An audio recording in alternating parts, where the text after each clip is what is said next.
All right, let's bring in Richard Oliver right now, Sports Tonight analyst, to talk a little Astros. And the most recent news came down yesterday with Alex Cora, the bench coach for the Astros, and they won the title, and then led Boston to a World Series title the following year, and now he's gone from Boston. So this is my first chance to chat with you since Monday, and the findings came down, and then Jim Crane's subsequent actions.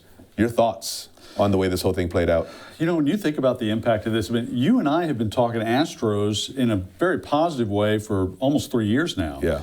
The championship, the trying to repeat all the different kind of things that we talked about. You and I went to spring training together. We saw these guys. We know how good that locker room is and how tight they are.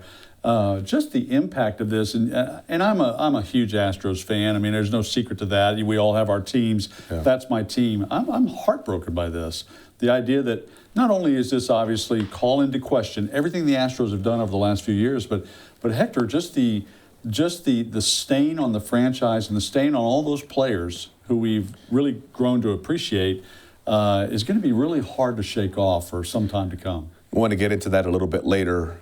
I want to ask you right now about how shocked you were on Monday, because here's the thing. You knew, you had a sense the punishment was going to be harsh, right? But when you actually see suspended for a year for both Lunau and Hinch, you go, whoa, it's real now. It's actually happened.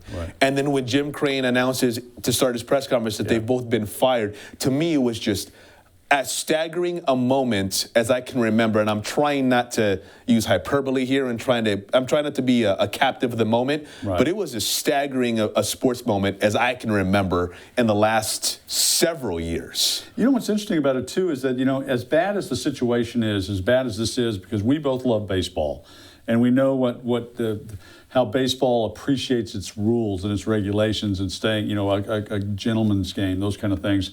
A.J. Hinch is a very liked guy. Yeah. It wasn't like they fired Whitey Herzog, who is, you know, kind of a Serbic guy or something like that.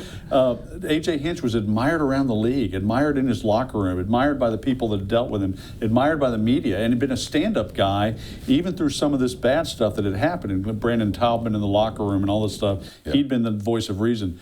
And Hector, he was the one I thought that, you know, really kind of hurt everybody when he was fired, but had to be done. Jim Crane had to take out the flamethrower and take care of that situation and start all over. A little bit later on, I'm going to ask Richard whether the Astros title in 2017 should be stripped. Back with Sports Tonight analyst Richard Oliver to talk some Astros, and here it is, man.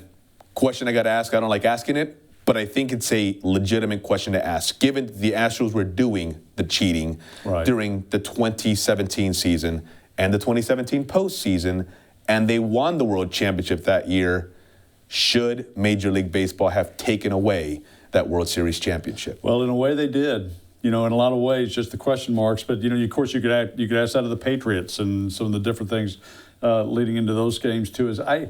How hard would that be, though, to, you know, when you look at the players, who was doing it, who was doing what side was the Astros actually hit very well in Dodger Stadium. You know, they clearly weren't cheating there. They didn't have monitors there, those kind of things, if you believe kind of the scenario that was played out. So I don't know, Hector. I mean, I think I know what Manfred is saying. You can't take away the games. You can't take away you could pull it like the NCAA has done with the Fab Five and take away a championship. But people still think of it as a championship anyway, but do you take away Springer's MVP for that championship? Do you take away Altuve's MVP for the year? Do you could go down the checklist of different things, but I don't know how you quantify it. How do you quantify what games were turned in what way in that kind of a series? And that's the very reason I asked the question, is because on the surface, I totally agree with you. How do you calculate? What's the effect? Because then you start going down the rabbit hole and right. But I think there is something to be said for this, is unlike the NCAA, which gets stuff stripped because, you know, their take is Reggie Bush is never a USC Trojan if USC doesn't go cheat to get him. You know, the Fab Five, Juwan Howard, Chris Webber, Jalen Rose, they're not Wolverines if Michigan doesn't cheat to go get them, or doesn't cheat once they're on campus, right? Those things happen. But teams still had a chance to play those teams when they were kind of made up and put together, and so teams had a chance to knock them off.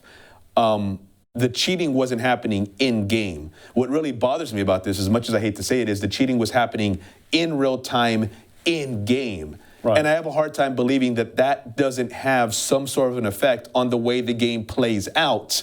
Yeah. And then especially considering the specifics of 2017, where the Astros went 7 with the Yankees and they went 7 with the Dodgers. Yeah. Again, I hate to say it. I hate to say it, but you got to believe that cheating had led to a win or 2 of those 8 they got against the Yankees and the Dodgers that year. And the Astros were hitting absolute laser beam ropes, in that series too. And the ball was juiced and all that. Remember that? The whole discussion about how about the equipment itself and the umpires and all this kind of different things.